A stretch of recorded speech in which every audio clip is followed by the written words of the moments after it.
Hello and welcome to the Friends and Music Podcast. Today I'm sitting with TJ. Hey TJ. Hey, how's it going? Thanks for having Good. me. Of course, man. How are you doing today? Doing all right, just chilling on a Sunday afternoon. All right. So here is what I want to say about you. We met at band practice. Our first introduction was meeting at our band practice. We were crazy young college students. And I want to say, man, that I'm happy for you and I'm proud of you and to evolving to a husband, a dad, and a responsible adult, man. Good for you. Oh, thanks, brother. I appreciate that. Yeah, Yeah, of course. it's been quite a few years since the Rexburg band practice days. Uh, but like honestly, dude, those are some of the funnest times I've ever had in my life. I look back on those times fondly, and I kind of look for any excuse to tell people that, yo, I was in this band in this podunk town in Rexburg. And Yeah, do people even know what Rexburg is or where it is? no, Yeah. like what Rexburg? I'm like, well, it's a little Mormon town in Idaho, bumfuck Idaho. So And it's surrounded by potato farms. absolutely. Yeah, those were good times, dude. And like seriously, we got put together from the first bass player. He hooked it all up. So yeah, I met you and Carlton at band practice. Yeah, That was our first introduction, which was such a funny, like, not like, hey, are we compatible? Will this be a good fit? It was just like, nope, let's just throw us all in a room and hope for the best. just going. Yep. And it worked Yeah, out, dude. yeah. It wasn't our first band practice was in the lounge of my apartment building, wasn't it? Yeah, it was. And then some douchebag came in and said that we sounded like garbage. And I was like, well, you can leave. Well, that happened like every time we played a show too, though. People were like, shut up. You know, I don't know if I've brought this up yet, but something I think about all the time. And there was one time specifically when we played at the Skizzy's venue, whatever it was called at the time. We were in like the back room before we came on stage, and we put our hands in and we'd go 1, 2, 3, penis wrinkle.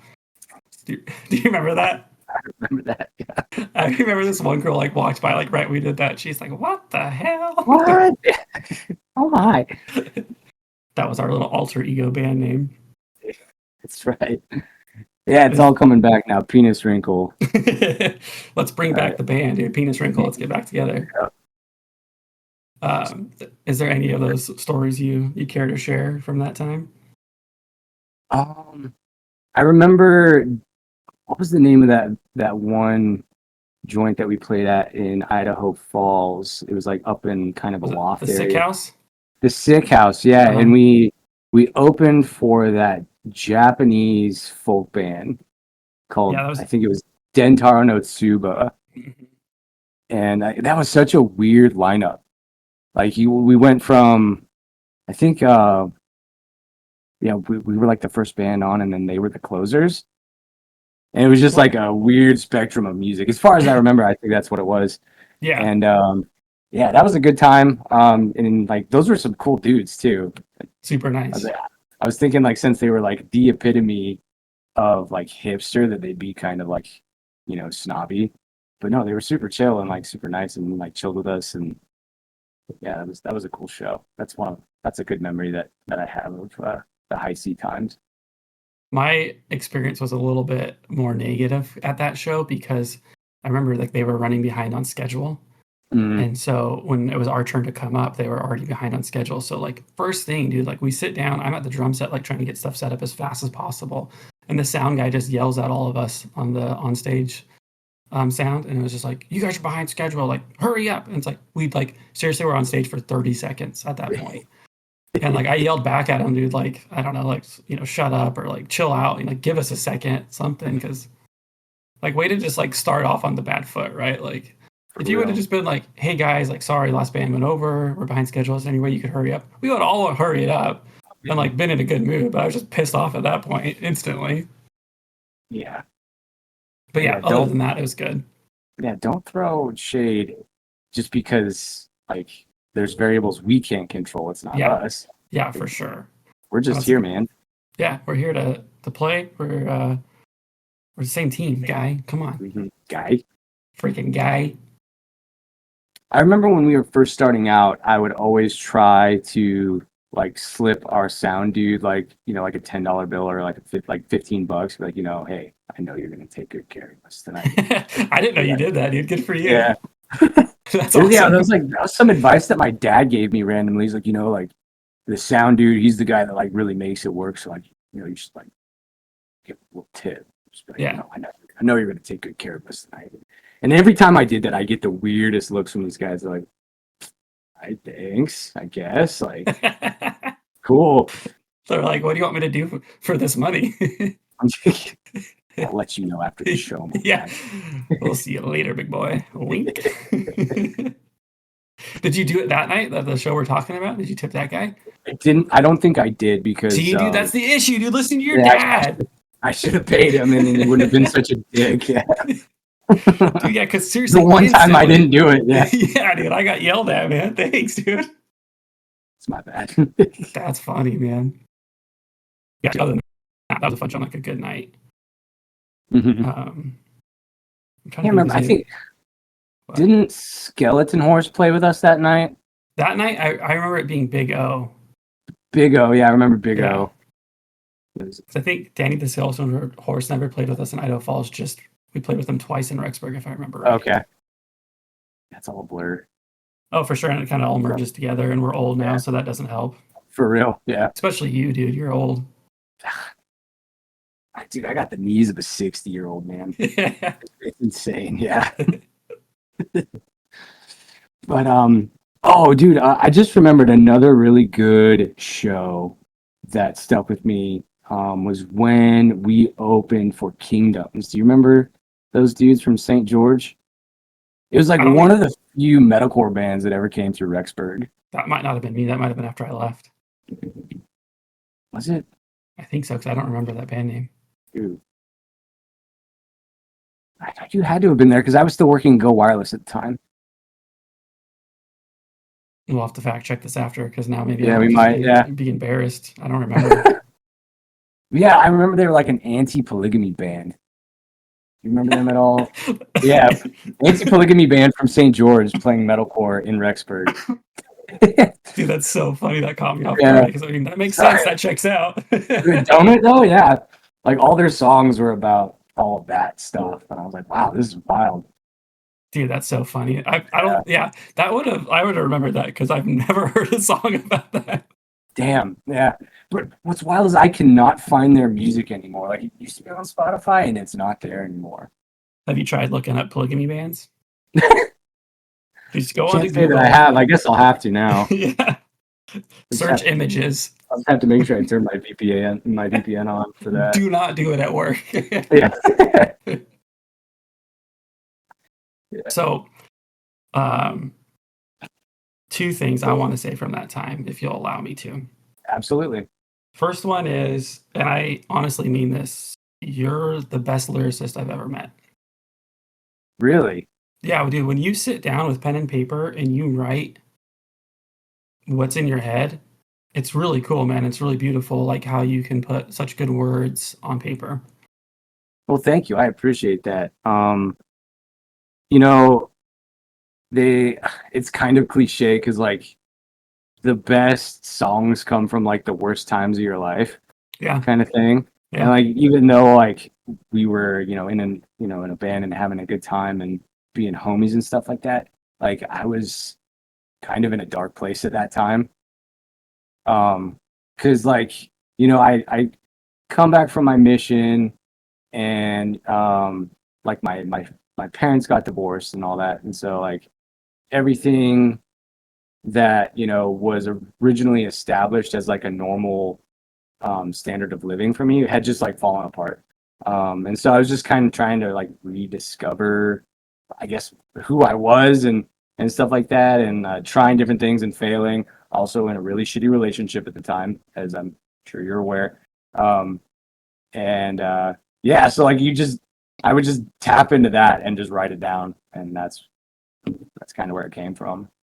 Yeah, I'm sorry that it came from such a hard time, a dark place, but really, man, like the way you said the things that you said was really cool, and I was very much expecting to say you're in a dark place because we were roommates at the time, so I thought you were gonna somehow blame me for all of everything.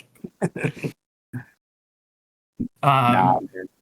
I did one thing with Mark and Mark from Cheshire, and he was a really good lyricist as well. And I wrote down these lyrics that I had for like a song idea, and like it's just very like, dude. Every time I try to write songs, and like seriously, I have tons and tons of lyrics written down, right?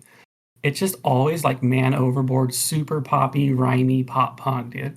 Like I have no way with words. Like it just doesn't come out. And so like Mark, he took the lyrics that I wrote and just changed it into something. And I remember anytime like with you, like I'd be like, hey, what about this? And like you would just take it and make it really, I want to say educated. I don't know if that's the right word to use, but deep, thoughtful, insightful, better said. Like it was cool, man. Like I loved the lyrics that you came up with. And um I remember one time early on in the band, yeah, I think we had like 3 or 4 songs of our own at the time. And I Hmm. had this song stuck in my head. And it was like, I was like, man, I just heard this song. It's a new song. I really like the lyrics. It's stuck in my head. And then, like, at the end of the day, I was like, oh, that's our song. That's TJ's lyrics that I have stuck in my head. I was like, I love this song. Dope. Right on. Well, yeah, I kind of want to get into the weeds a little bit, Okay. about like the art of like I guess forging songs. So I know we talked about like before this that I wasn't going to talk about work, but I will say this. Um, I'm a linguist. I work as a linguist, and it's interesting. Like the deeper you go into linguistics, the more you understand like how much is built upon language. Like entire cultures are substantiated by language, and then like cultures changed based on language. Like you can track pretty much the course of history through little nuanced changes through language. And there was this interesting article I read that you can tell the health of a society by the music they play. Whoa. So like back in like ancient Chinese times or whatever, um, if like the emperor wanted to know how a village was doing, he would like disguise himself and like blend in among the people and listen to their music. And like, Interesting. if they were singing about, like, like, oh, like the harvest isn't working out, it's like, oh, there must be like a famine in this area. I need to like help Yeah. this out. Or like, oh, if they're singing about how bad or how shitty the emperor is, like, oh, they're gonna be like, they're gonna like cause an insurrection and rebel. I should probably like burn this village down, kind of thing. But yeah, like it's interesting to see like language, especially language in music, how it influences and shapes culture. And like kind of like translating that into the context of our band, um, I still had very much like a Russian brain when we had started this whole high C project. Yeah. And when you learn like a foreign language like Russian, your English gets better because like they say things differently, um, and translated, it's like at a higher level of English kind of thing. So like Yeah. your vocabulary expands, your ability to use those words in context expands, and so like I kind of use that to like map out my songs and write and come up with the final products that we would play. So I know it was kind of like a really roundabout way of explaining the songwriting process, Yeah. but No, that's really cool. I want to go back to what you said about like the emperor listening to like what the people are singing about. Do you think that that still rings true today with people? Like what they listen to affects like what's going on in their life? um, I I would say so. Um, the long and short of it, yes. I mean, because like if you look at mainstream music, it's all kind of numbing, Okay. right? It's all mostly positive or mostly portraying an image that people perceive as where they want to be in life. Um, like you don't really see them talking about, oh, like I gotta go to work today. I hate my job, that kind of stuff. Yeah. Um, it's more about, like making it big or it's like bitching at the op, that kind of thing. And I think, to answer your question, yes, it does kind of mirror the health of our society as far as like the mainstream music. But like you and I aren't very much fans of mainstream. We don't really tap into that part of things, but we Yeah. observe from the outside. I kind of make it a point to stay away from that stuff because I'm like, there's no depth, there's Yeah. no real emotion behind it. It's all like, what's the word I'm looking for? Manufactured, I guess, conveyor Okay. belt style, types of music. And then for you, when you listen to music, do you listen to the emotion of it or like the lyrics of it or both? Or All of what's the the experience above. like? Okay.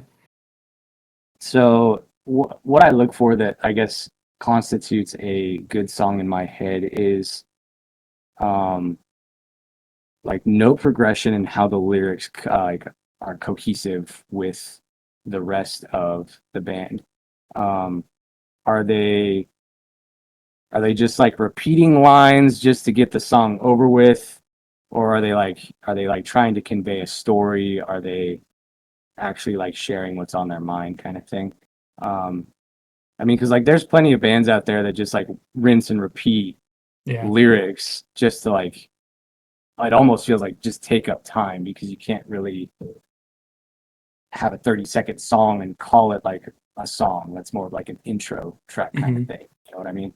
Um, so I mean, I guess that's kind of what I look for. If that answers that question. Yeah. And I think you and I, because of like the instruments and like what we contribute to music, we approach listening to music different because I listen to the song as like the overall feel before I hear the lyrics. And so I was thinking about like what you were saying about what people are saying, but sometimes for me that's not what I take from the song, like the literal meaning of it. It's like, okay, like what emotion do they bring to the table? Like how does it overall sound? How does it make me feel? Does it pump me up? Does it make me sad? Does it, like is it just a good song just to kind of put your feet up to and listen to? And so I think, maybe with the question of, what does it say about us as people, like, what we listen to, as I've talked about it on here before, like I've tried to take a step back and pay attention to what's being said in the song and like what does it say about me because I listen to this. But I Mm-hmm. still think overall what it says about me is the emotion of the song. Like this is an emotion that I felt before. I like that somebody else is, discussing this and bringing it to the table. Because what I think about that question is, they say like sometimes like metalheads they look the scariest, but they're the nicest people. Absolutely, yeah, for And so sure. because you scream and you get your aggression out, dude, like you're a happy person. But if you don't listen to that music, you're like, oh man, that person fucked up in the head, like Mm-hmm. he needs help. But really, like they're doing good, man. Like they're dealing with it, they're processing it. And I just use metal as an example, but that could be, that could be rap, it could be punk, it could be hardcore, like whatever, speaks to you in that way. But Sure. I always make the joke that, whenever I listen to hardcore or metal, that I'm like, they're screaming, so I don't have to. yeah, for sure. Like, But they're I think mad, you want to so I don't scream. have to be mad. Yeah, oh yeah, I do. Yeah. A lot. If I know anything about you, I think you want to scream, dude. And I do when I have the chance. I gotta say, like my pipes aren't what they used to be. Um, Especially here in Texas, man. For whatever reason, this weather just dries my throat out, Yeah. which is wild because it's so humid here. But like, dude, I'm always like raspy and like I'm always just like struggling. So That's it's why silly. country's big down there, huh? That raspy sound comes from the humidity, I guess. I So you should do guess. country, dude. Do a little transition. Uh, Is there any more about that topic? Because I do like that discussion we just had. um, I guess I always kind of look for unique vocal styles. Yeah, I can Which I definitely see guess that with you. one of my like guilty pleasures, as far as bands go, is Sleep Token. Okay.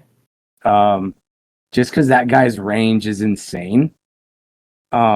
Vessel, the lead singer, he can like he sings these really low melodic, like tones, and then he can just pump his pipes up and hit really high, clean notes. And then at the same time, he'll just bust into like some gnarly growls. Nice. And so I'm like, wow, yeah, that's quite the range. So Yeah, like I like discovering new types of like vocals. For sure. But you also like um kind of like the higher pitch melodic metal type stuff. Sometimes, you know, my music taste has kind of evolved to where I don't necessarily want clean vocals in the Okay. songs that I listen to.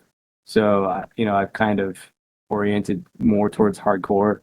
So I'm like right now I'm really big into Kublai Khan Nice. and yeah, and Knocked Loose. Knocked Loose is a staple in my household. Right? Like when my wife was pregnant with Tillian, um, like that's all we would listen to. Yeah. So like yeah, Tillian like grew in the womb listening to Knocked Loose. He just came out going arf arf. Yeah, yeah, yeah, dude. Those were his first words. It wasn't Dada or Mama. It was Oblivion's Peak. What else are you guys listening to right now? Right now, dude, I just kind of browse my like recently released stuff. So oh, Don Bronco just released a new song that's pretty good. Kind of jivey. Nice. Um yeah, right now. Oh, dude, I gotta tell you, me and Marissa were big K-pop Demon Hunter fans. I don't know if you've Okay. seen that movie, but those songs are just phenomenal. Like they're just fun. They're a good Yeah. time. Like we'll take Tillian into his room and play with him and just play that soundtrack, and yeah, we just chill. It's a good like just chill soundtrack. I haven't heard it yet, but I saw yesterday that Our Last Night did a cover of They one of those did, yeah. songs. How is it? They Have you heard jumped it? on that quick. It's pretty good, yeah. Because like, well, the dude's kids are huge K-pop Demon Hunter Oh, fans. okay. He's like, oh, should I do it? They're like, no, don't do it. And he's like, I'm gonna do it. And Yeah, of course they're gonna do it. All they yeah, do is covers now. Of course they're gonna do yeah, it. yeah. So yeah, it's pretty good. There's actually quite a few like metal bands, progressive metal bands that have done covers. Like I think and Sin did a cover from K-pop Demon Hunters. It's all right. But yeah, I occasionally enjoy the good cover. It's got to be done correctly though. What's your recipe for a good cover? Um, Good question.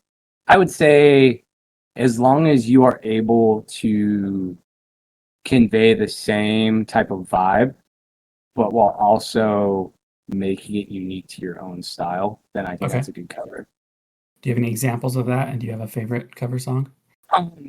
Yeah, so back when I think it was last season of Stranger Things, running up that hill, Yeah. which is getting the shit covered out of it. Yeah. Loveless did a pretty good cover of that. I Okay. think he's just an influencer singer. I don't know if you know who he is, but he did a I pretty good don't. cover Okay. of that. And like he was able to like hit the same melodies, but also make it his own. Yeah. No, I go both ways when it comes to that because like the example I really like of a good cover song is the Ataris when they covered Don Henley's "The Boys of Summer." Like they Mhm. pretty much did it spot on, like with their sound, but like true to the cover. Like they changed the lyric from when he says, "I saw a black flag," or excuse me, "I saw a dead head sticker on a Cadillac." They changed it to, "I saw a black flag sticker on a Cadillac." So like they Mhm. updated it just a little bit. Like the drum intro, the guitar intro is like the same, but like it's just their little bit of sound. Mhm. Um, I really like the band Normie, the guy from Heart Attack Man, the other band Normie, and they covered your favorite accident from Motion City soundtrack. Like that's Mhm. another one where like I feel like they stuck pretty true to the overall sound, but gave it their own and just so good. But then yeah, sometimes I mean like Our Last Night, dude, like they take songs and make them heavier, and like that's cool, that's sick. I like that. So I like Yeah. both, both good. That's all I'm saying. Both are good. Both good. Sure. So I have a buddy here. Um, his name is Maddox, and he's a big like classical rock, and like old school metal. And so I've kind of dipped my toes into that world. It's not usually my speed, but there are a few things that that era of music has to offer. Like I've found that I'm kind of a Queens of the Stone Age fan. Okay. I got to be in a specific mood for it, but there's one song that just gets me like hyped up, like it makes you want to go to a bar and start a bar fight. It's called "Feet Don't Fail Me." That's a great introduction to a song. Yeah, Just for sure. pumped. Yeah, and I don't think I would have like tuned into that side of that like style of music if it wasn't from my homie. So I guess to segue, uh, your friends also play a big role because when I first met you and you were loading your drums up into your Bronco, you had a Story for So Far song playing, and I had never heard them before, and I was like, "Who's that?" Yeah. Like, "Oh yeah, it's Story So Far." I was like, "Oh, dope!" And then later that night, I went down the Story So Far rabbit hole, and I was like, "These guys are fucking dope." So Yeah. continued to listen to them, and like I still listen to them to this day. Um, so yeah, I get friends. Oh, for Have sure, them. dude. They're good for music, good for lots of things, especially music. So. Definitely, dude. Thanks for throwing me a bone and giving me a shout out for a band I gave you instantly. I don't think I knew because yeah, we weren't roommates at that time. So yeah, I didn't know that you went home and listened to that. That's cool. Yeah. And then we went and saw them like a few months later. That's what I was gonna say, is that not too long after that, dude. And you were into it. Yeah, it was That was a fun show. That really was, yeah. Because who else was on that one? Was that the 4 Year Strong one? Yeah, 4 Years Strong and Okay. Terror. Yeah. That's a And that crazy was- show, dude. It was a good one. Yeah, that was the all night ordeal Yeah. to trek home. As we went into with Marissa, your lovely wife. Yeah, it took us so long. Yeah, I gotta hand it for Mike, dude. He took that wheel and he's like, you know what, I got this. And I'll just like rest. I'm just gonna drive us home. 30 miles an hour all the way back. Well, yeah, he slept too though during that. He just kept his hand on the wheel. It's a straight shot, dude. We were fine. Yeah, for sure. And then we got back and we all went to work. No sleep, nothing, dude. Just back at it.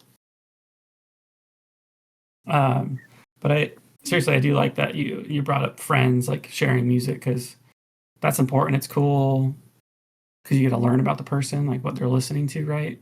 And again, like I think sometimes people are like, "Whoa, like you listen to that? It's kind of dark," and you're like, "No, like I'm not that way. I just appreciate that someone's vulnerable and open to think about that because maybe I used to be that way, or I had a day that I just was in a place like that, so I relate to it." But yeah, you get to know people, you get closer together because I mean, if people listen to what I listen to, like you just automatically are like more accepting of that person, and then you're accepting to like listen to what they listen to. Because sometimes people they'll just shut you down, and whatever it may be, like whatever you're into, sports, it doesn't matter. But if you're like, dude, like I like this band, and they're like, oh, that's screaming, I'm not going to listen to that, I don't like that, and you're like, okay, like I don't know how to hang out with you then. Like if you're not going to be open to at least giving something that's really important to me a shot.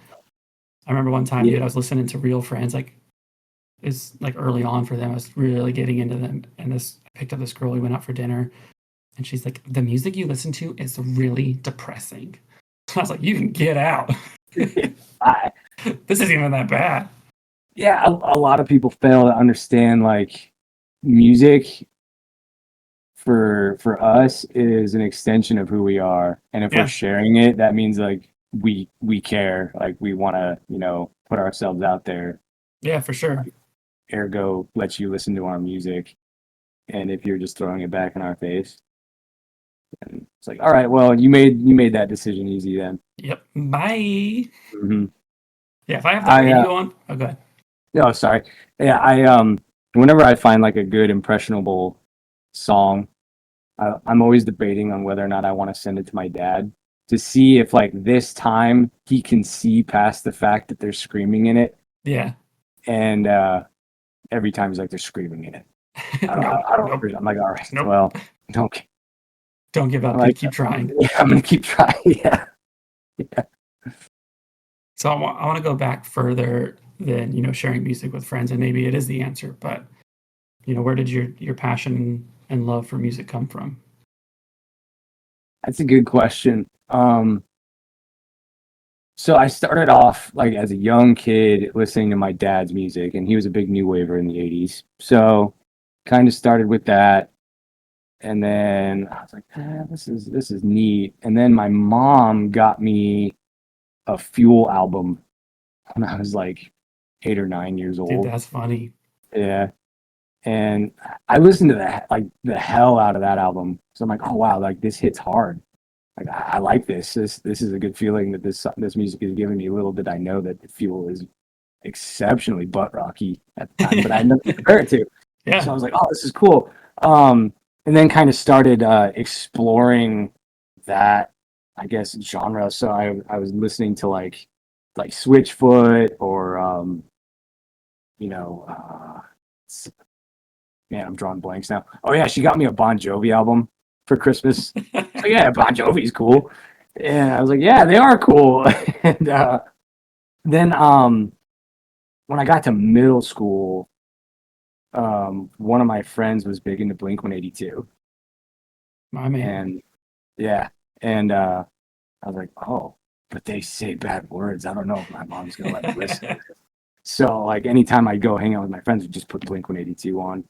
And it's funny because like he was a Blink 182 fan and then an avid Trapped fan. Nice, So, dude. yeah, so like we listened to Blink and then put on Trapped, and like, oh It's yeah, this is gonna hard. take on anyone. Exactly. And you know, like being like a 12-year-old kid, you're like, oh yeah, this shit's hard. Shit Yeah. slaps. And then it just kind of evolved from there where I I discovered this website back in the day. It was called Pure Volume. Yeah. And did you ever use Pure Volume? I did. I like completely forgot about that, but yeah, I did. And like what set it apart is like bands could put their music out there and you could like download like songs for free. And like it was also like a social media platform so you could chat with people about music and stuff. And so I found like a whole bunch of like emo and like punk bands that I'd never heard before, and I could just get their music, and I downloaded it like straight onto my iPod, and I would just have it. And so like that's just like I just started exploring like crazy because like music just started taking over. I was like, I like music. Yeah, Um, dude. so Well, that's what's nice, like in my opinion, is you said like the diversity of music back before MP3s, before internet. It's like you just either listen to what somebody else showed you or what was on the radio. And mhm. so yeah, you go from Blink to Linkin Park to System of a Down to Papa Roach, Limp Bizkit, and then Yeah. you end it with trap, right? Traps, and you're like, all right, that was my music for the day, and like you loved it, right? Because I did. Like those are all things that like I went through a phase of. I had all of those CDs, right, back Mhm. in the day, because you heard one song on the radio and you're like, this song's sick, like I need the album. Yeah, I need to yeah, get the and so CD. you go listen to it, and then like from there, like you start to branch out and be like, oh, well, this guy toured with this other band or played in this other band, so like let's check out this band, or and then Yeah, yeah, and then I'd always sneak watch MTV when like their music videos would be on because back when MTV actually showed music videos, um, kind of shows how old I am. But and like that's how I'd also discover new music. And I so like I remember when um Foo Fighters released I think it was the best of yeah, you or something like that. Yeah. I haven't listened to Foo Fighters in a couple of years, but I remember like, oh wow, like who are the Foo Fighters? And then come to realize that like they're a band that's been around forever. yeah, And so I started listening to Foo Fighters, and I really liked the Foo Fighters just because I randomly saw a music video by them, and I liked their sound. Or like I would wake up from my alarm, and I'd have like some Ohio radio station on, and like a band called 10 Years would be on, and like they'd play a good song, and like, oh, I want to know more about them. And I'd always have to like kind of sneak figure out what kind of music I wanted because like my parents didn't really appreciate the types of music that I liked. Like there was multiple times where they would go over the music in my iPod and they're like, I think we need to start over. And they would just erase all my music on my iPod. And then I would just go over to my friend's house and just put it all back yeah, on. just get it right back. I guess that's one good thing for me is that my mom does not know how to use technology, so she could never have done that. CDs, yeah, she knows about CDs, so I got in trouble for a lot of CDs. But once I got switched over to MP3 player, nope, Yeah. she would have been lost. But you brought up Yeah. Ohio, so you're from a state with a very unique music sound.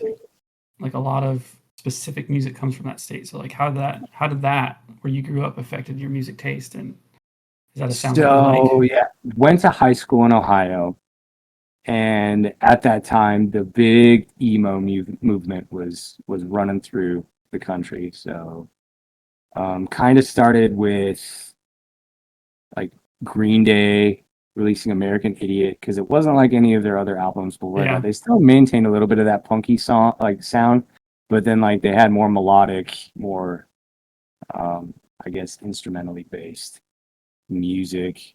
And then I remember I got a Sum 41 album. I got Chuck, which was a phenomenal album by the way, but it Yeah. wasn't like any of their older stuff. Yeah. So everything started shifting towards this emo um, kind of vibe. And so like the first emo band I remember getting into, as cliche as it sounds, is Hawthorne Heights. And yeah, Ohio's for Lovers, Yep. and Silence in Black and White. Like those those songs kind of set the tone for my high school, I guess, career. It's like that was my jam, Yeah. especially in Ohio. So like the first show I went to when I turned 15, and I begged my dad to take me was Red Jumpsuit Apparatus, a Static Lullaby, Scary Kids Scaring Kids, and then some like opening no name band called Caddisfly. And I remember just like that show was phenomenal. Dude, what Yeah, a great lineup. it was good. Yeah, it was really good. I had no Diverse. idea. Yeah, I had no idea who Scary Kids Scaring Kids was at the time. But Uh-huh. like because I saw them, I was like, I need to know more about them because their keyboardist was fucking insane. Yeah, nuts, And dude. yeah, like I remember him just like going crazy on it and then just like hawking loogies across Yeah. the crowd, dude. And I was like, what is this guy doing? And I went home that night and I just like looked up a bunch of Scary Kids Scaring Kids. I was like, oh hell yeah, he screams. And yeah, downloaded a bunch of them. And then after that, I caught on to Warped Tour. Learned Okay. about Warped Tour. I was like, oh man, it's like emo, punk, rock, whatever you want. Katy Perry, uh, all under one roof, you know? Yeah. And when I turned 16 is when I went to my first Warped Tour back in 2008. Nice. So, like, yeah, that lineup was really cool. Because that's when, like, Screamo and Metalcore started making like an appearance and stuff. So I had like a Skylit Drive there back in the day when they were still making music. Um, from First to Last, Yeah. uh, Devil Wears Prada, and then we'd pop across the field. This was in Pittsburgh, by the way. Like I drove to Pittsburgh to go see Dang. my first Warped Tour, and yeah, like we popped across the field to go see Katy Perry in 303. So yeah, like just like that was back when it was just this huge spectrum of just music and just good vibes and good times. Yeah, dude, definitely. I think this is a good time since you brought up emo and punk now. Can you please give me your definition of emo and your definition of punk? So emo, yeah, I think it's multiple layers. Um, Like an onion or like an yeah, ogre? it's both. Um, and I want to caveat it with like there's a fine line between like good emo and garbage emo. Okay. Um, I think if like you really lay into like the whiny like woe is me kind of shit, then like Uh, then you're kind of a pussy and like yeah, you probably make decent music, but I'm not gonna vibe with it too much. Um, I think something that like resonates with more negative emotions, whether it's um I mean simply sadness or just loneliness, or disappointment, anything that kind of resonates in that sphere makes for I think decent emo music. Punk, on the other hand, um can kind of capture those exact same elements, but the tempo plays a big role. Okay.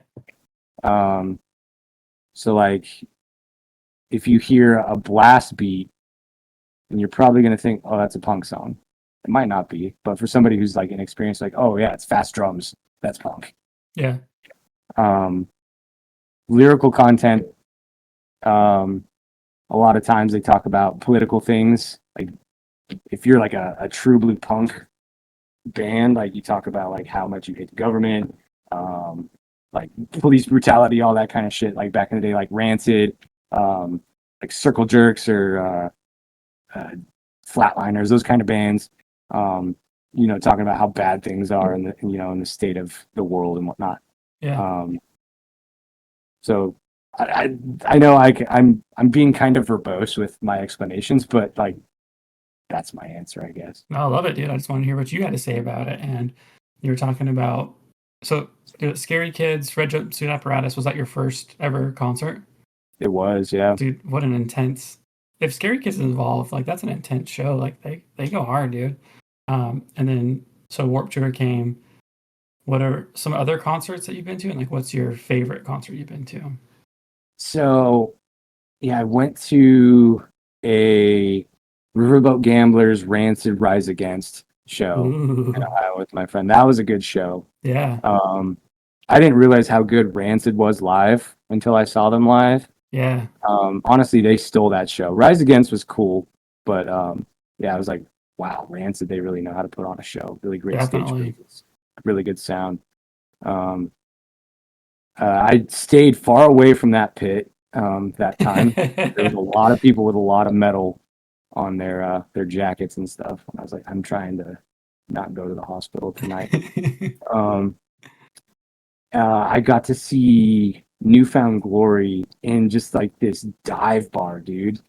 And like they were big at the time too. And like we were just like right there next to them. I was just like staring at the lead singer. And the cool thing about that show is like there were a bunch of bands there that I ended up really liking later on. But I thought they sucked. That show.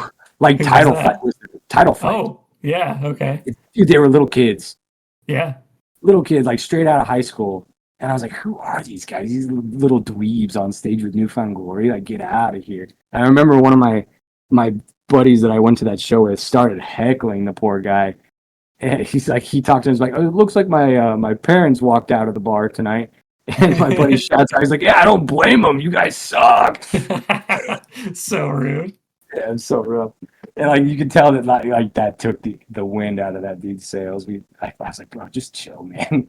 Yeah, he's a kid. Leave him alone. He's a kid. Leave him alone. Be nice.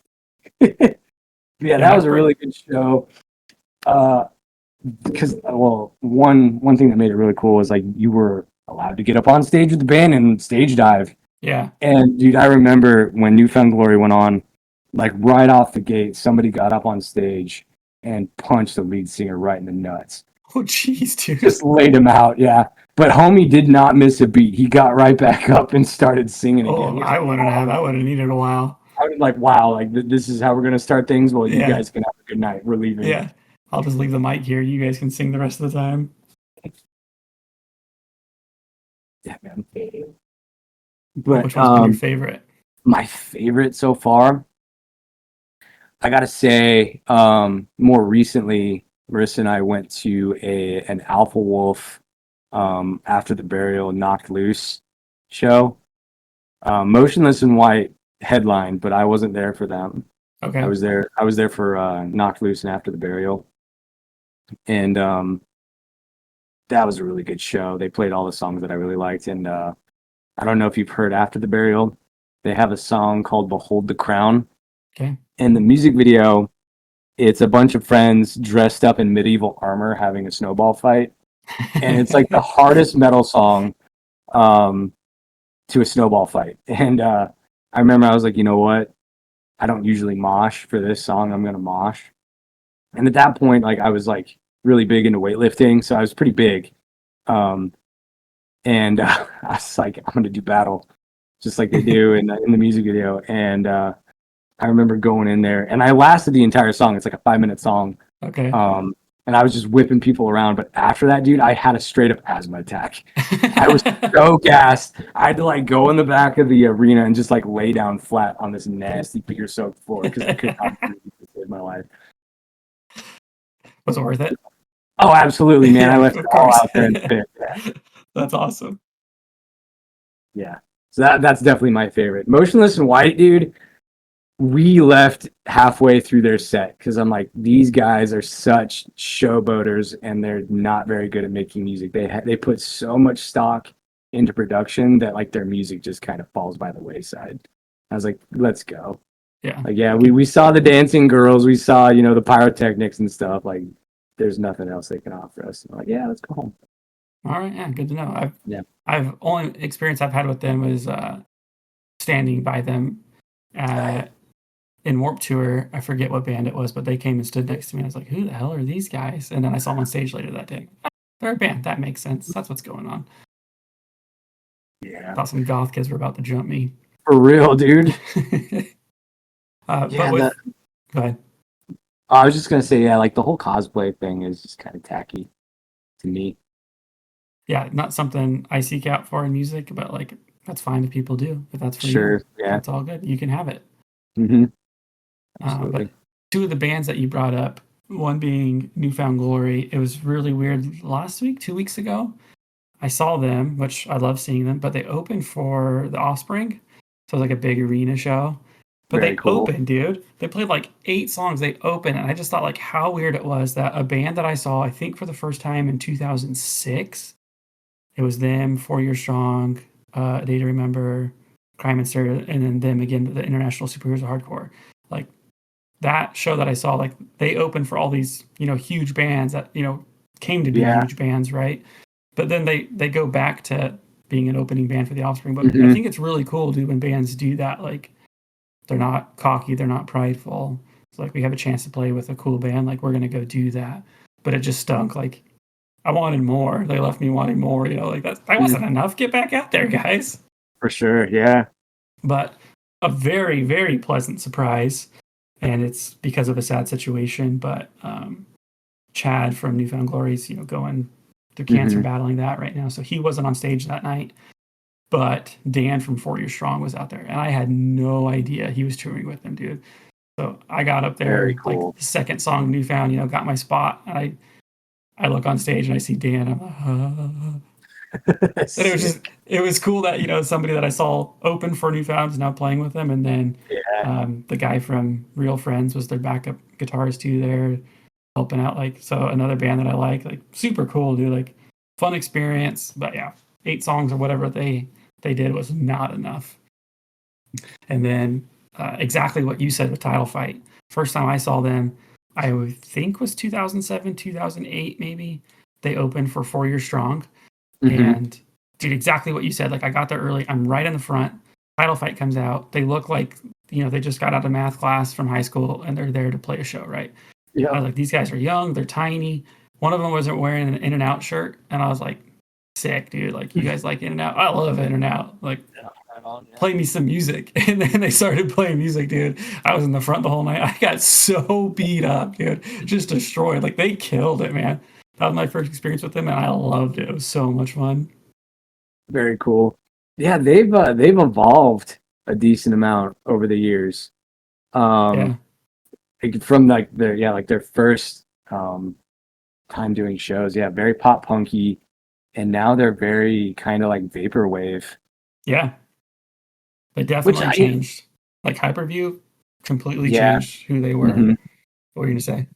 I was going to say, like, a lot of bands have kind of gone that direction. And, you know, I'm kind of here for it. I do like to dabble in the vaporwave scene a little bit, like with 100th.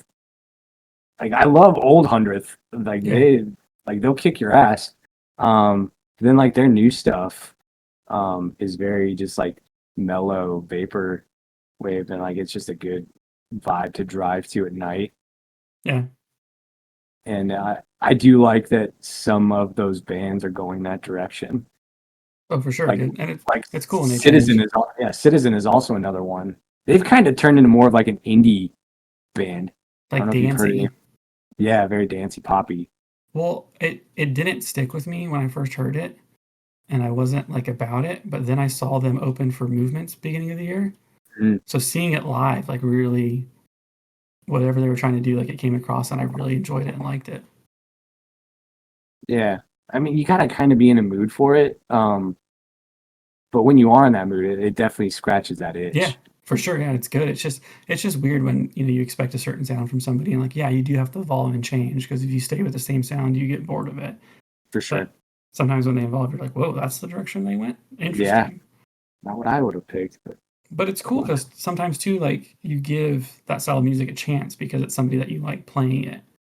But then Mhm. sometimes you just don't give it a chance. You're like, screw this band, they changed, I don't like it. Bye. Yeah.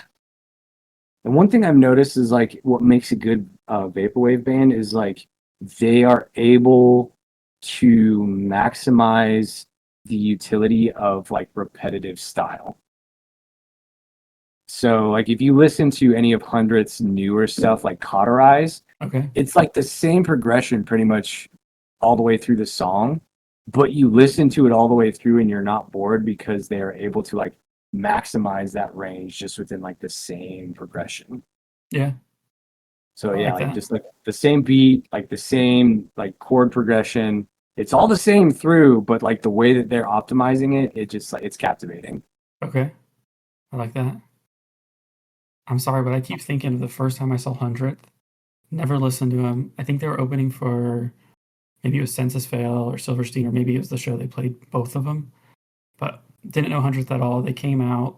The lead singer was wearing all of their merch, just a 100th jacket, a 100th shirt, and like I don't know, like I go back and forth on like is that okay or not in music, but and he just kept talking about himself and talking about the band, and I just like I took a step back. So I was like, okay, like you guys are well. At least the vocalist was full of himself at the time, and I'm just I like, mean, I didn't. yeah, Yeah, I came here to listen to music, not an infomercial. dude. And that's exactly what it was. That's a great example. Thank you, because that's exactly what it was. Yeah, for sure, dude. I kind of had a bad experience with their merch people. So when I was living in California, we went to Warped Tour and they were playing, and I was like, oh, I'm a huge fan of Hundredth, like as far as like their new music goes, and I wanted to get a T-shirt, and I went to go like ask for a size, and homie just grabbed the shirt and threw it at my face. I Jeez. was like, okay, like here, yeah, I don't want this anymore. Have a good Yep. day.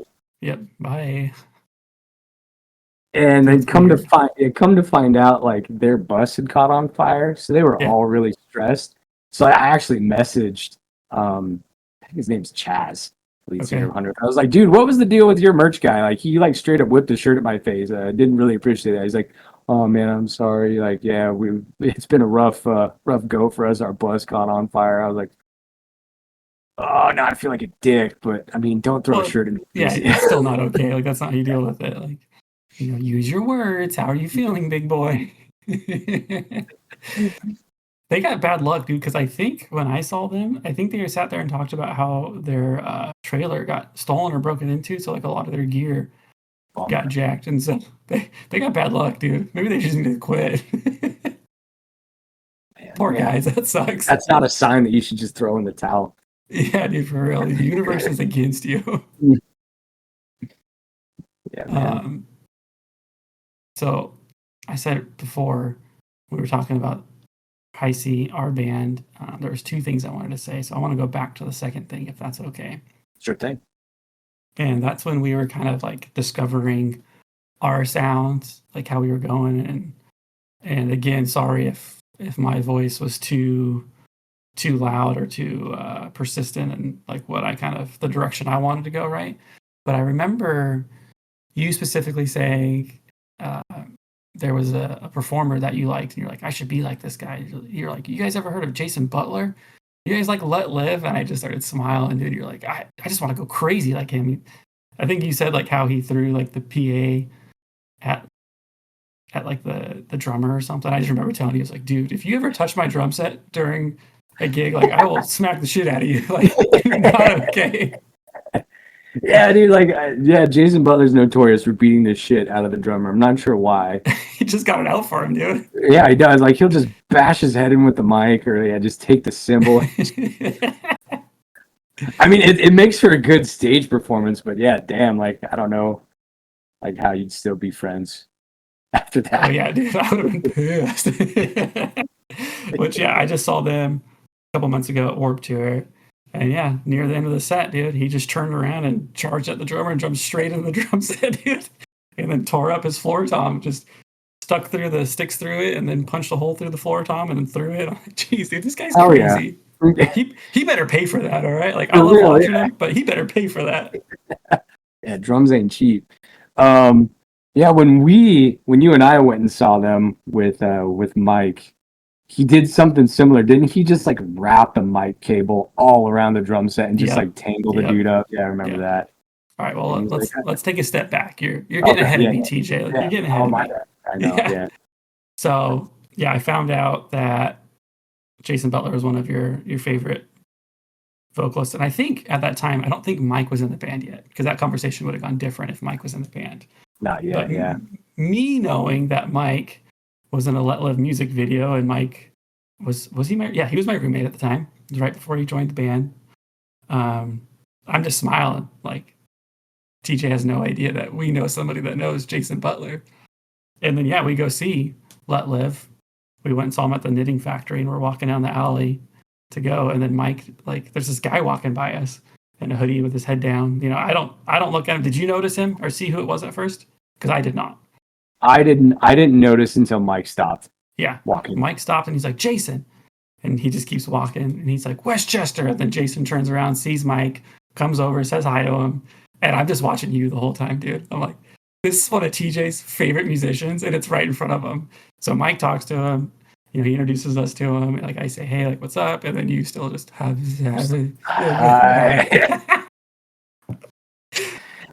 dude, you know, it's one of those times where like the planets align and you finally get something that you want and throwing you a fuck bone. it up. Yeah. It was so precious, dude. Oh man, because I became a fan of Let Live like a decent amount of years before I met y'all. Okay. And yeah, like I just like consistently gone back to them. And I was like, man, like I really dig these guys' sound. Yeah, I just like the lead singer, like his abilities to convey his song meanings and just like his vocal style. Not too many people can do that. Yeah. Like be funky and like hardcore at the same time is kind of wild. Like I think the last time I heard that was like the last time I listened to like Rage Against the Machine or something like that, you know? For sure. And so yeah, like that just really like stuck with me, and I kept going back to it, and then yeah, like I said, the planets aligned, met y'all, and because of that, I was able to meet Jason Butler. Made myself out to be a complete dumbass, total fangirl for Jason Butler. But yeah, very cool to actually meet him. Yeah, dude, he was nice to us. Like, you know, he said hi to all of us. And my question for him was like, okay, dude, like, I've seen you go crazy on stage. And that was my first time seeing him. So, like, hadn't seen him in person. But I think you and I once just, like, watched, like, a compilation of him just going crazy on stage. Like, because you were talking about him, like, knocking the fence over. I love the one where he's trying to pop the beach ball and he keeps just, like, jumping on it, dude. I'm like, how does this guy not break bones every time he's on stage, dude? And then so I was like, all right, what, go ahead. He climbs up in the rafters habitually and hangs upside down. Yeah. Yeah, just wild. How is he okay? Like, how is he not broken every bone in his body? Just that guy, I guess. So my question for him, I was like, dude, like, you come to venues and you go crazy. So, like, what do you do? Like, do you go walk around and scout, like, what you can climb, what you can jump off of, what you're going to break beforehand? And he, laughed. I'm sure he gets that all the time, dude. And he's like, no. And he's like, I gotta be careful tonight. Like, I gotta be calm. And I was like, well, that's weird. Like, why? And he's like, well, technically we're not supposed to play this venue because we got kicked out of here last time we were here. And I was like expecting like some crazy story, right? Because if I remember right, they got banned from a country when they were on tour, in like Europe. Sure, but yeah, so I was like, okay, like you did something crazy. Like, what'd you do here before? And he's like, well, apparently there's like a no nipple policy, and I took my shirt off, so we got kicked out for that. I was like, that's it? Like that's all? That's you every time. Like you're pretty much naked every time you perform. So he's like, yeah, so I got to be calm. And then, yeah, to go back to what you were saying, he climbed up on the cab and then, yeah, he used his long mic cable and he just kept trying to wrap it around the drummer the whole time. He finally got lassoed a cymbal and he's pulling it over. TJ, I would have knocked you out if you did that to me. I wouldn't have blamed you. I would probably have let you. But yeah, going back to that show, I remember that particular venue, like those dudes that ran that venue were dicks. Were they? Yeah, trying to get in, dude, they were giving me trouble because they didn't like the way my ID looked. I had an Arizona license, and they thought it was a fake ID. Yeah, because those are forever licenses. Yeah, and they weren't going to let me in. I was like, bro, like, this is my license. I don't have any other ID. What are you talking about? Yeah. Like, I have a beard. Like, I'm definitely old enough to be here. Yeah, just let me in. I'm like, dude, chill. They're like, all right, yeah, well, I guess we can do that. How horrible would that have been if we would have drove the 4 hours plus to get there, see one of your favorite musicians, meet him, and then not go in? Miserable. Yeah. Would have been a fight on site, honestly. We would have snuck you in somehow. I've snuck into a few shows. We would have figured it out. Yeah, absolutely. Good times, Let Live. Super stoked that they re-released my favorite album. Yeah, what do you think about that one? It was refreshing. How so? You know, Jason Butler's lyrics, they just seem more crisp. He seems like he's more direct. And I guess in some aspects he's mellowed down, but it really allows you to understand what he's saying. Yeah. So, yeah. It's just like the same thing you love with a fresh coat of paint. Cool. Yeah, I like that, dude. And then bringing that up, Chiodo's just re-released, All's Well That Ends Well. And the vocals on that are different. Have you listened to it? I have not. Okay. Well, that's your homework, dude. Listen to that and let me know what you think specifically about his vocal style. Do you like it? You a fan of it? Not like it? I like it, but I want to know. I will let you know. Yeah, Craig Owens, he's another interesting cat. How so? He's like one of the more famous lead singers that I guess trademarked that nasally kind of singing. Yeah. He got big off of that style. It's like him and Anthony Green. Yeah. Are kind of like the pioneers in that vocal style. Oh, for sure. Like that's them, dude, for sure. Like it's those two guys. And if it's not like, if you're like, oh, who's the singer? If it's not Craig Owens, it's Anthony Green for sure. Yeah. And honestly, if I were to pick two camps, I would pick Anthony Green because I've followed Circus Survive for forever. Nice. Yeah, they're like one of my centennial bands. So what about LS Dunes then? What are your thoughts on that band? LS Dunes, I mean, I only have one song. Honestly, it doesn't hit like Circus Survive, like Blue Sky Noise. Yeah. That's my go-to album for them, and occasionally Jantura. But yeah, Blue Sky Noise is probably my favorite album of all time. Gotcha. Yeah, just because like the range in which that album hits, it's almost like all of it under one roof for me. Because like you got like extremely raw bass in some of the songs. Anthony Green kind of ventures into his ability to scream in that album. Then you have like the famous melodic, pensive style that Circus Survive is really good at creating. And then you just have like these kind of like epic orchestral performances that they just kind of like drop in out of nowhere. You're like, where did this come from? Kind of thing. Yeah. So, yeah, and then you just have Anthony Green killing it with his nasally vocal style. Let me tell you though, the king of nasally vocal style, and it's not like screamy, but the king, Newfound Glory. You got me there, absolutely, yeah. If he blows his nose, his career's over, dude. Yeah. Yeah, now that you've brought it up, absolutely. Yeah, not screamy nasally, but just straight up nasally, kind of whiny more. Mm-hmm. And then you have Bayside who tried to take that exact vocal style and make it his own, but It doesn't work, I don't think. Kind of missed the mark there. Yeah. Yeah. So what I do know about you is you can sing. Do you play any other instruments? Dude, I play a mean kazoo. Ooh, do you got one right there you can play for us? I wish.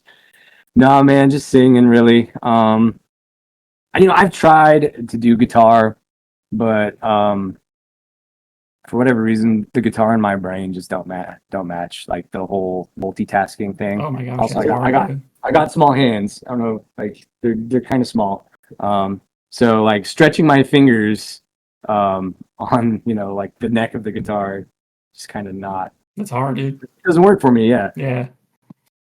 And so I was really good at the drums on Rock Band though. I remember oh, busting several heads on on the Rock Band setup. Yeah. try to be like me. Calm down, dude. Dude, funny story. I actually had a girlfriend that I met off of Xbox Live playing Rock Okay, Band that's online. awesome, dude. Yeah, like we would meet up like every evening and play Enter Sandman and see who could drum better. That's so cool, dude. Yeah. It's a great story. Yeah. And we recently got to talk with your wife, and she talked about your family. But I need to know if your stories align. Your boy Tillian, when he gets older, what musical path is he taking? What's he gonna play? Dude, he likes banging things against the wall, so I think he's gonna be a drummer. Hell yeah, dude. Yeah, dude. Like yesterday we were doing a D&D session with some of our friends, and he took like one of his rings from his like little ring stackers and he was just pounding it on the wall, and it sounded like he was doing construction. That's awesome. Yeah. Good for him, dude. I'm proud. Yeah, you should be. I'm proud too. If he takes the Jason Butler energy and then puts that towards the drums, dude, he's gonna be a phenomenal drummer. Very potent combination. We've passed the hour mark. Is there anything else you want to talk about before we wrap things up? Not really, man. This has been a blast. I've had a good time going down memory lane with you and just kind of exploring what makes us tick in our musical sphere. Yeah, dude, for sure. And this one's been a long time coming, so I'm glad that we got to do it. Now, as far as like the guys that I was involved with in High C, you're the last one. Carlton's comes out this week. Now we got you, dude. So Right High C's on. wrapped up, dude. Cool. Very cool. Well, except for the other guys that after I was there. So if they want to do it, Well, we can do it. But the ones that I was involved with is what I mean. yeah, the OG. So, give us some closing words, dude. Some knowledge from TJ. You Bless us know, with your wisdom. um, I Man, totally put you on the spot. yeah. Well, as far as knowledge goes, just, be real, be kind to others. Like it's kind of a scary time we live in. And you never know what people are going through. So be kind and just try to be a good person. Generally, just don't be a dick. Easier said than done. It's sometimes, yeah. Just Especially, kidding, yeah. no, dude. Those are some good words. I appreciate it. And I appreciate you taking the time to do this. I know you're a busy guy. You're very busy with family and work. And so it's been fun, man. I'm glad we got to catch up and do this. Same here, man. Yeah, it's good catching up with you. Good to see you. And Okay, man. I'm looking forward to seeing what else comes out of this amazing podcast. That's sweet of you. Thank you. No problem, brother. Okay, man. You take care of yourself and have a good day. Yeah, you as well, man. Thank you.